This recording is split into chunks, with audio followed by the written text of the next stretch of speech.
ఇప్పుడు Naini coal mines విషయంలో స్పష్టంగా కేంద్ర మంత్రి గౌరవనీయులు కిషన్ రెడ్డి గారు ప్రెస్ మీట్ పెట్టి స్పష్టంగా ఆడేడైతే అవినీతి జరిగే క్రమంలో కనబడుతున్నదో అవన్నీ విషయాలు కూడా ప్రెస్ మీట్ మాధ్యమంగా చెప్పడం జరిగింది.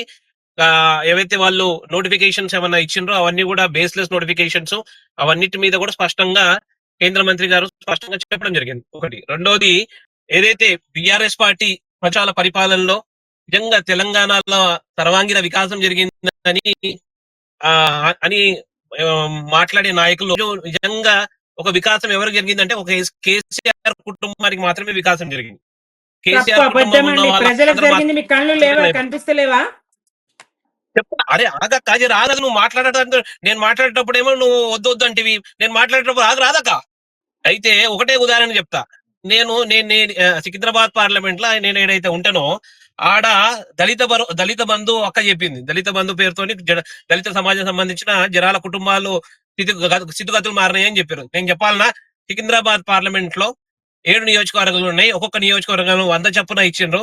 ఒక్కొక్క దళిత బంధు ఇచ్చిన నాయకుడు తిరిగి 5-5 లక్షలు తిరిగి తీసుకున్నారు.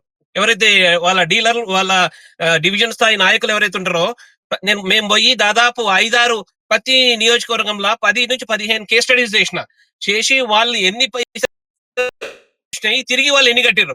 ఒక కుటుంబం దగ్గర పోయినాక, నువ్వు మరి కారు కొన్నావు కదా, బాగున్నావా, ఇన్ని అంటే ఏం కారు కొన్నావా? ఆ కారు మా ఇంటికి రానందుకు నేను మా ఇంట్లో ఉన్న నగలన్నీ అమ్ముకొని 5 లక్షల రూపాయలు తిరిగి ఆ టిఆర్ఎస్ నాయకుని కడితే దళిత బంధు వచ్చింది. అంటే ఎంత దుర్మార్గంగా చెప్పుకోవడం ఏమో, డాక్టర్ బాబాసాహెబ్ అంబేద్కర్ ఒక ఖ్యాతిని మేము కాపాడినామని, దళిత సమాజం యొక్క అభ్యున్నతి కోసం పనిచేసినామని చెప్పిన టిఆర్ఎస్ పార్టీ ఒక్క దళిత కుటుంబానికి కూడా పూర్తి 10 లక్షలు ఇచ్చిన దాఖలాలు లేవు. నేను I have gone through every beneficiary of Dalit Bandhu of Secunderabad parliament. ప్రతి Dalit Bandhu beneficiary, rather saying beneficiary, he is a victim of Dalit Bandhu. కాబట్టి దళిత బంధు వల్ల ఏ దళిత కుటుంబానికి కూడా స్థితిగతులు మారలే. వాళ్ళ నడ్డిర్చి వాళ్ళతోని అక్కడ ఉన్న స్థానికంగా ఉన్న బిఆర్ఎస్ పార్టీ నాయకులు కత్తి పెట్టి వాళ్ళతో పైసలు వసూలు చేసుకోరు. 5 లక్షలు 6 లక్షలు. ఇది కేసీఆర్ కేవలం ఒకటే నేను కాంటెక్స్ట్ చెప్పిన, దళిత బంధు కాంటెక్స్ట్. ఆ రకంగా కేసీఆర్ గాని, ఆయన నాయకులు గాని, ఆయన మంత్రిమండలిలో ఉన్న అందరు పెద్ద పెద్ద నాయకులు వాళ్ళందరూ కూడా ఏదేదైతే ప్రజాహితం కోసం పనులు చేసిర్రో అన్ని కూడా కిక్ బ్యాక్ తీసుకొని వాళ్ళతో ఏదో రకంగా ప్రజలని కత్తిపెట్టి వసూలు చేసుకున్నారు తప్ప ఏ వ్యక్తికి గాని, ఏ కుటుంబానికి కూడా మేలు చేయని కుటుంబం కేసీఆర్ కుటుంబం.